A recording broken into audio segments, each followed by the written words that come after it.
أعوذ بالله من الشيطان الرجيم. بسم الله الرحمن الرحيم. يختص برحمته من يشاء والله ذو الفضل العظيم. اپنی رحمت کے لیے جس کو چاہتا ہے مخصوص کر لیتا ہے اور اس کا فضل بہت بڑا ہے. وَمِنْ أَهْلِ الْكِتَابِ مَنْ إِنْ تَأْمَنْهُ بِقِنْطَارٍ يُؤَدِّهِ إِلَيْكَ وَمِنْهُمْ مَنْ إِنْ تَأْمَنْهُ بِدِينَارٍ لَا يُؤَدِّهِ إِلَيْكَ إِلَّا مَا دُمْتَ عَلَيْهِ قَائِمًا ذَلِكَ بِأَنَّهُمْ قَالُوا لَيْسَ عَلَيْنَا فِي الْأُمِّيِّينَ سَبِيلٌ وَيَقُولُونَ عَلَى اللَّهِ الْكَذِبَ وَهُمْ يَعْلَمُونَ. اہل کتاب میں کوئی تو ایسا ہے کہ اگر آپ اس کے اعتماد پر مال و دولت کا ایک ڈھیر بھی دے دے تو وہ آپ کا مال آپ کو ادا کر دے گا.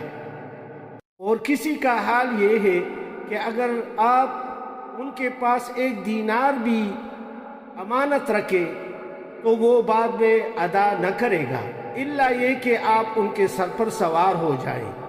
ان کی اس اخلاقی حالت کا سبب یہ ہے کہ وہ کہتے ہیں کہ امیوں کے معاملہ میں ہم پر کوئی مواخذہ نہیں، اور یہ بات وہ محض جھوٹ گڑھ کر اللہ کی طرف منسوب کرتے ہیں، حالانکہ انہیں معلوم ہے کہ اللہ نے ایسی کوئی بات نہیں فرمائی ہے. آخر کیوں ان سے باز پرس نہ ہوگی، بلکہ سب لوگوں سے قیامت کے دن انصاف کا معاملہ ہوگا اور باز پرس ہوگی. یختص برحمته من یشاء واللہ ذو الفضل العظیم. اپنی رحمت کے لیے جس کو چاہتا ہے مخصوص کر لیتا ہے اور اس کا فضل بہت بڑا ہے.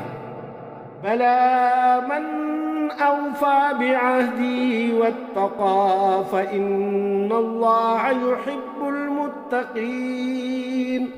اور جو بھی اپنے عہد کو پورا کرے گا اور برائی سے بچ کر رہے گا وہ اللہ کا محبوب بنے گا، کیونکہ پرہیزگار اور متقی لوگ اللہ کو پسند ہیں. صدق اللہ العظیم. سچ فرمایا اللہ رب العزت نے.